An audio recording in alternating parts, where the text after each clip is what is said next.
must tell you of my earliest memory, one of the early memories, which was when electricity was brought to our apartment in New York, in Brooklyn. A single light bulb hung from a strand in the kitchen, and lo and behold, when we pressed the button on it, we had light in the kitchen. Wow. It was not a very good part of the city, but we felt comfortable there. How old were you when the light went on? When the lights went on. Right. I would say I was maybe about 4 or 5. So what year were you born? I was born in 1920, and I believe I was born in a hospital. Mm-hmm. But the place that we lived in was very crowded. It was a 3-room shotgun apartment. You know what those are? Tell me. Well, the apartment was rooms all on the line. If you could aim a gun, it would go right through the whole shotgun. They used to call them. And I remember my mother lugging coal up from a coal bin, or my sister's, to fire up the oven. And we stayed there a couple of years, and I remember walking along the railroad tracks with my sisters to pick up coal that had fallen, and we put them in a bucket to bring them home. Wow. So we were not exactly in the upper brackets. And things improved afterwards financially, so we moved to another part of Brooklyn. You know, no matter how little money we had, I never felt that we were poor. Mm-hmm. My parents never said, well, you know, we're so poor we can't do this. They tried their best, and my mother in particular had a wonderful philosophy. When my father, who works at seasonal work in the garment industry as a presser, when the season ended, she'd take off her little diamond and hawk it, and use the money to carry us through. Wow. And then get it out the next season. Right. And my father was not a very happy man, because I think he never really fitted into what he wanted to do. I'm sorry that I didn't get to know him better. He was very social. He liked friends. He played the mandolin, as did his brothers, and they used to get together and sing and play the mandolin, and I was always there. Right. And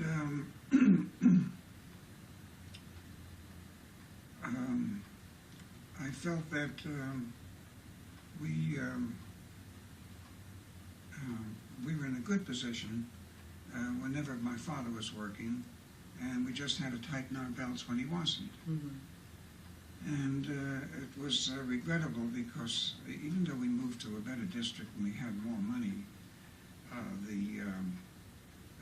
the opportunities for my sisters to go to college were practically zero. They went to work for one of my uncles, who was considered a rich man. He owned a garment factory. Wow. And my older sister went and became a bookkeeper for him. And my younger sister went and worked for my Uncle Paul, who was a watchmaker, and she kept his books. Wow. Yeah. And by the way, later on, when I was about 13 or 14, my uncle took me in as an apprentice watchmaker. I didn't know that. Well, now you do. No. So you can still fix a watch? Well, not these watches nowadays, they throw them away. That's right. That's right. But I do fix clocks. Uh-huh. This one here, the one in the kitchen. Uh-huh. It's a beautiful clock. Yeah, well, that has another story. Uh-huh. Anyway, my father was a carpenter. He was a taxi cab driver. He was a reserve policeman. He became a garment worker. because that was the easiest way to get a job, and it didn't really require any special training. He came from that area between Poland and Russia. He was very well spoken in Russian and German and Yiddish. Right. And his father, he was a scholar who would translate official documents for the Russians. Oh, I see. And the thing that I remember most about him is that he wrote us long, long letters in Yiddish, but they all were in rhyme. But he was not an easy guy. When all the family except the father and mother and a few cousins were left in what we call Poland now, the brothers wrote and said, Father, we'd like to bring you over with the family. And he was very stubborn. He said, I have heard in America that men open doors for women, and that's not the place for me. Orthodox.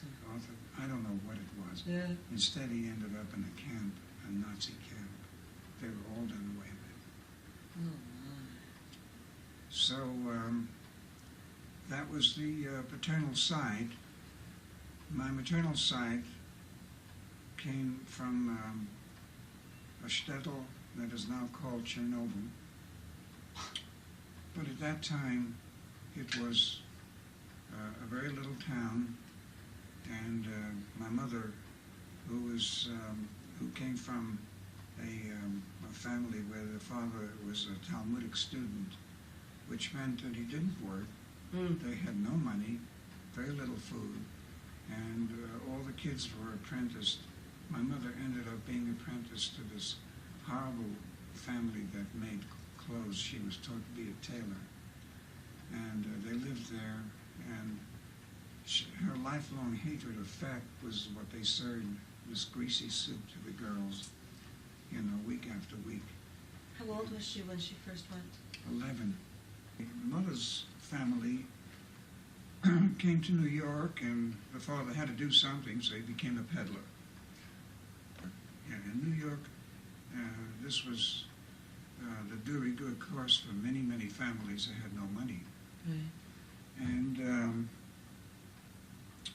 he was a very gentle man, and the fact of the matter is that I'm really named after him. His name was Mordecai. And that was my Hebrew name, but I didn't know it. He died before I was born. But this is very interesting. Many immigrants, when they came to Ellis Island, had names that the Irish police and the INS couldn't decipher. Right. So in this case, it was Lelchuk. Lelchuk, which is a Ukrainian name. And scratched their heads and said, well, Silverman, that's a good name. One of my cousins, many years later on, resented this and changed his name back to Lelchuk. And I have found a very famous pianist, a woman named Lelchuk, and I corresponded with her. She didn't seem to be interested in making more connection. But at any rate, my mother was working in a garment factory where she met my father. And that's the way they met and they got married. And there were two older sisters. One of the beautiful memories I have is of my sisters singing together songs with my mother, and she knew many of the Russian songs, but the wonderful thing was they sang in harmony. And when I began to hear that, I used to join them singing harmony. It seemed so natural. And then my uncles would come over and they'd play mandolin, and finally, when I was about 8 years old, my father said, would you like to play mandolin? So I said yes. Well, they tried to teach me piano. My sister had one, but she was not very patient. That was my older sister. So I took lessons from this very nice man, Mr. Kaufman. And that's where I was at age 8. But all through this time, we never felt degraded by a lack of money. There was some kind of self-respect, regardless. And there was always a thirsting for the good things. If there was a free opera offered in the parks, we'd go. If there was good music on the radio, I was hearing it, classical music. Right. The background was of a good culture, and always you got to study, you got to do your homework, you got to make good grades, you got to respect your teachers. It was nothing like saying your teacher's wrong and you're right. You said that your dad was an unhappy man. What did he want to be that he couldn't be? I never did find out. He was never satisfied. For instance, he worked for one of his brothers who ran a carpentry fine finishing shop. And he learned to be a good carpenter, but he objected because of the noise of the machines. And he objected too because of the sawdust, and he just didn't like it. So he became a taxi driver, which was a disaster because he couldn't earn anything at all. He got extra money by being a reserve police officer. And the only thing I remember about that is a terrible story. He had all the equipments of a policeman, including a gun. And one hot summer's day, when I was about 6 or so, an unfortunate cat, they were doing roofing on the roof with tar, and an unfortunate cat fell into one of the big cans and was trapped and screaming. So my father put it out of its misery. And it was a pretty strong impression on the kid, Anyway, how did that affect you? What did you think? Do you remember? What did you feel? Well, I was aghast, but the cat was in such terrible agony.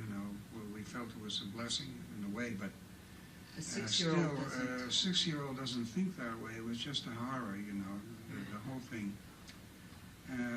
But it certainly raised my esteem for my father.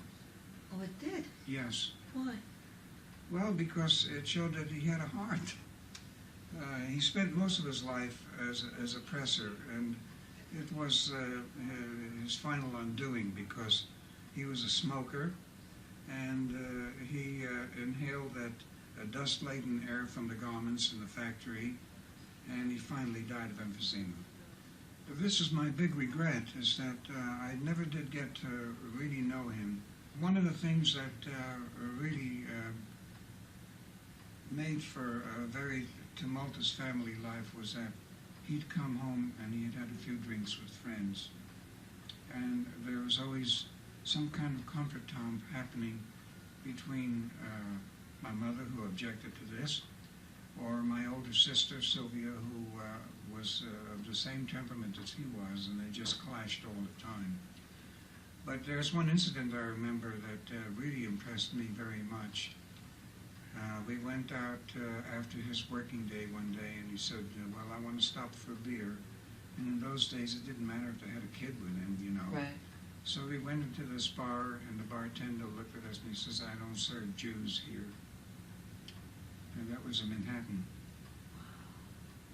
And at first, my father, who was very strong, burly, he wanted to jump over the bar and kill him, but he changed his mind. He said to me, let's go. Took me by the hand, and we left. But I was so chagrined. That was the first time I'd ever, but not the last. When things got better, our family would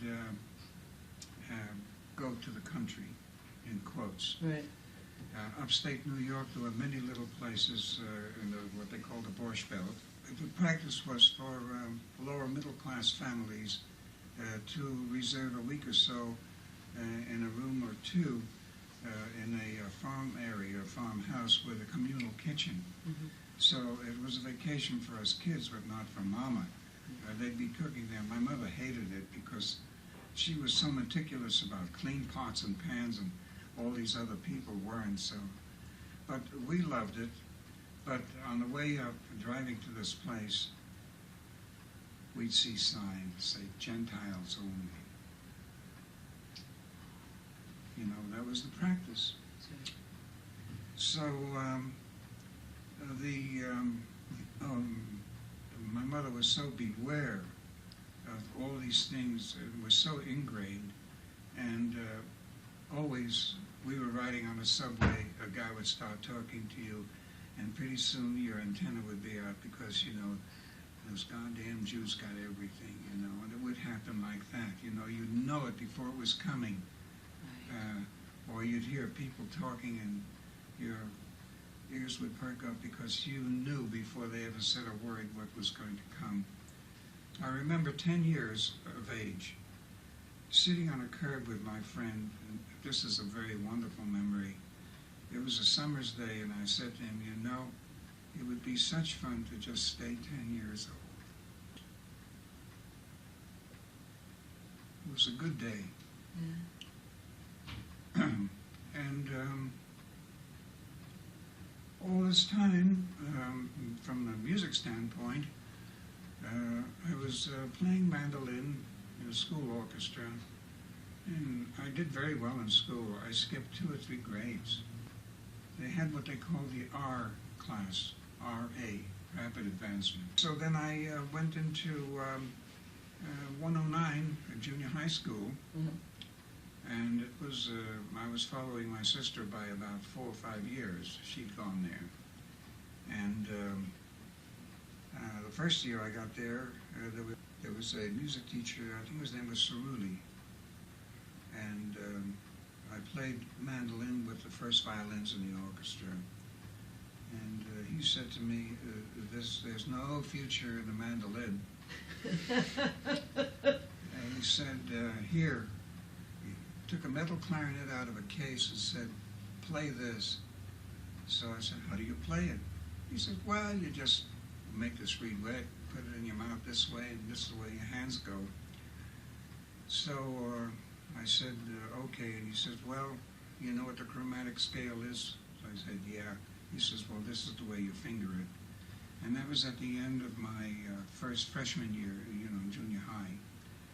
So he said, here, take it home over the summer and practice it. With one chromatic scale lesson. That's it. Yeah. So I started to go up and down every day, faithfully. And the neighbors would shout from across the open windows, shut up! You know? And my mother said, don't mind them. Don't mind them. She was wonderful. And I went up and down, and apparently I was doing the right thing.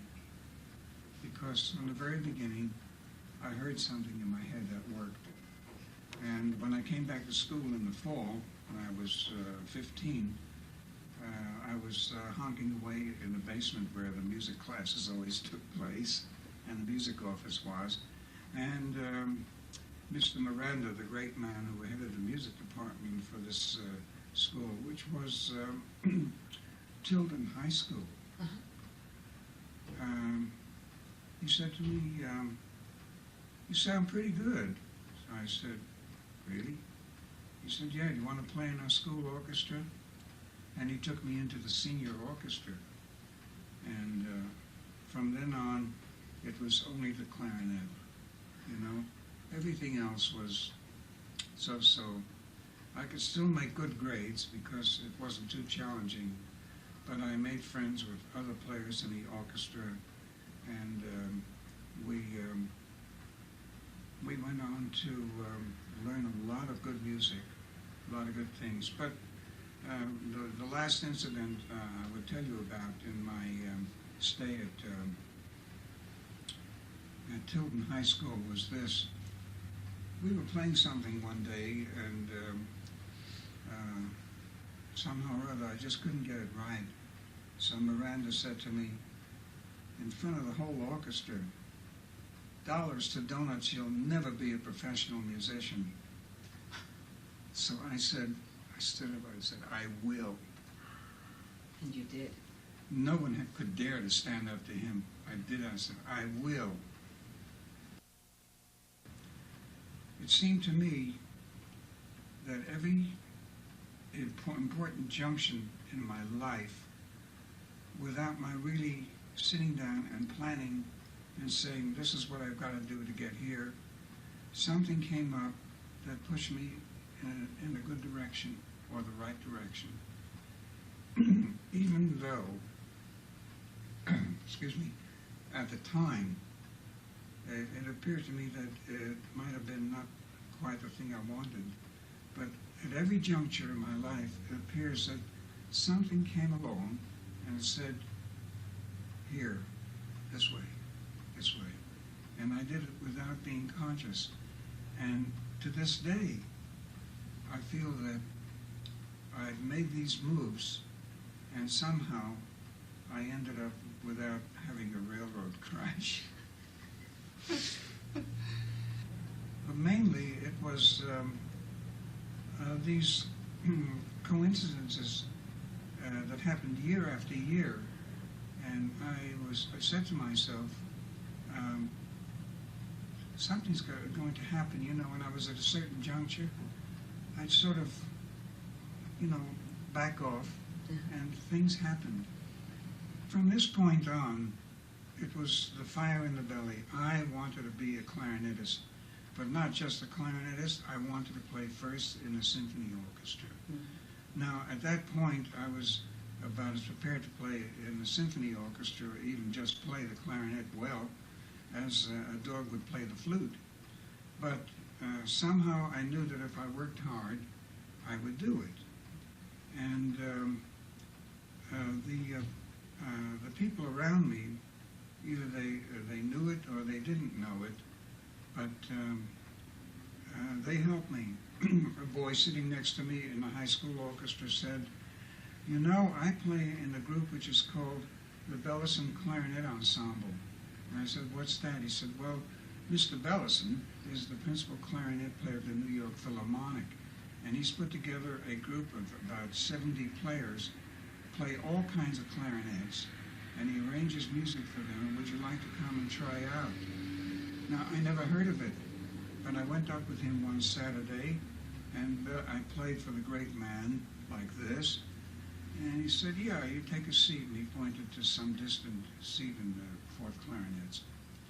And then I used to come there every Saturday morning, and I heard the most wonderful playing. And instead of being, scared of it, these were models. They were wonderful players. And after about 6 months of this, Bellison called me up and said, come up, I want to hear you play a little. So he called over this young man. He said, Leon, you live near this boy. You give him lessons. That was a scholarship. And Leon Rushinoff gave me lessons. He later went on to become professor of clarinet at Juilliard. So I was his first student, and he didn't know anything about teaching, but there I was. And see, these things happen. And this is what I'm trying to say.